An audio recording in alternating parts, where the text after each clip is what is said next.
Assalamualaikum warahmatullahi wabarakatuh. Perkenalkan, nama saya Anissa Putri Pertiwi, kelas 2A perwakilan dari kelompok 6. Di video kali ini saya akan melakukan praktikum mengukur volume paru-paru dengan alat yang sederhana.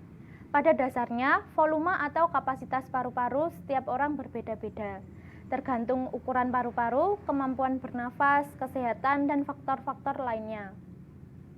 Tujuan dalam praktikum ini adalah mengukur kapasitas paru-paru. Pada praktikum kali ini membutuhkan alat dan bahan. Adapun alat dan bahannya, alat galon plastik ukuran 5 liter dengan penutup, cangkir ukur, baskom, spidol, selang, solatif, dan bahannya yaitu air bersih. Langsung saja kita lakukan langkah kerja praktikum ini.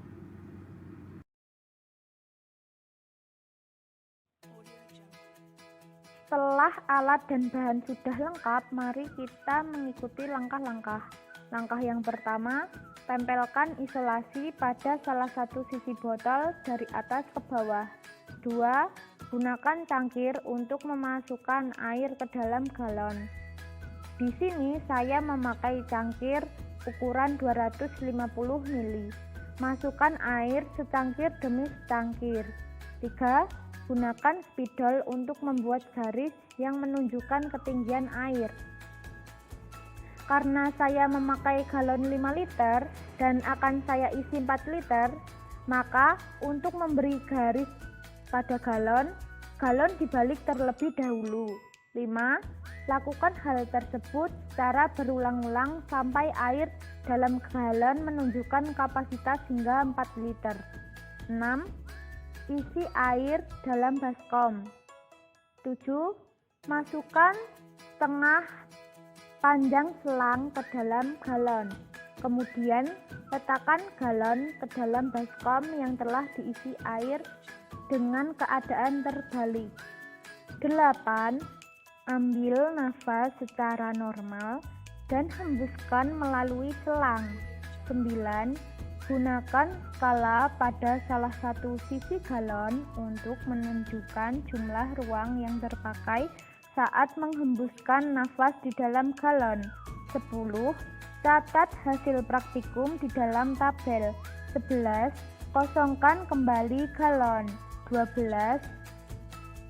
Beraktivitas dengan cara lari-lari kecil sekitar 3 menit. 13. Gunakan kembali galon yang sudah diberi isolasi sesuai dengan skala yang sudah ditentukan.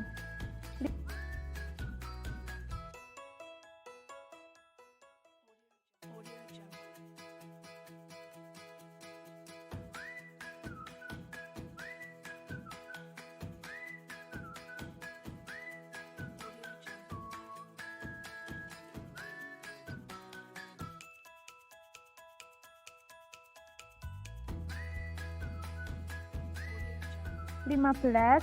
Ambil nafas secara normal dan hembuskan melalui selang. 16. Gunakan skala pada salah satu sisi galon untuk menentukan jumlah ruang yang terpakai saat menghembuskan nafas di dalam galon. 17. Catat hasil percobaan kedua.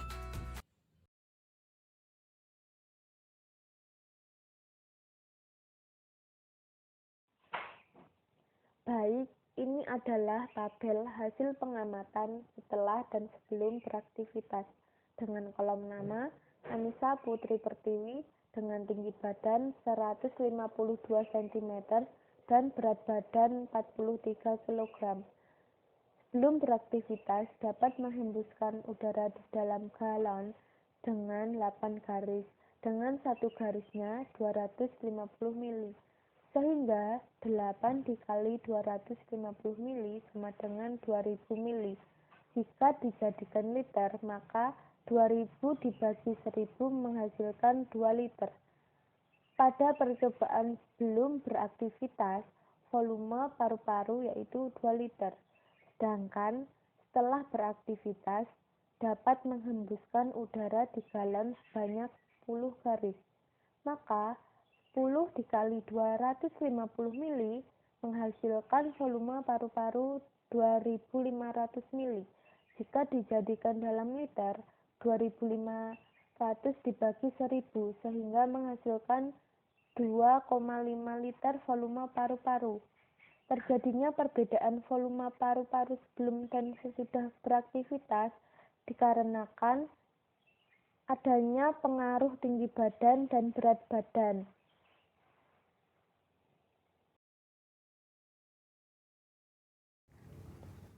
Hasil pengamatan pada praktikum ini terdapat perbedaan karena adanya faktor tinggi badan, berat badan, dan faktor aktivitas. Percobaan pertama mengukur volume paru-paru saat tidak melakukan apa-apa, dan percobaan kedua melakukan aktivitas lari sekitar 3 menit. Semakin tinggi badan dan berat badan seseorang, maka semakin besar pula kapasitas volume paru-paru. Semakin tinggi badan, berat badan, dan aktivitas seseorang, maka kapasitas paru-paru akan meningkat. Kesimpulan dari praktikum ini adalah volume atau kapasitas paru-paru dapat dipengaruhi oleh beberapa faktor. Pada praktikum ini dipengaruhi oleh tinggi badan, berat badan, dan aktivitas seseorang. Sebelum dan sesudah aktivitas terdapat perbedaan kapasitas volume paru-paru. Saat melakukan aktivitas, maka volume paru-paru akan meningkat. Pada dasarnya, setiap orang memiliki kapasitas volume paru-paru yang berbeda-beda. Sekian praktikum yang dapat saya sampaikan.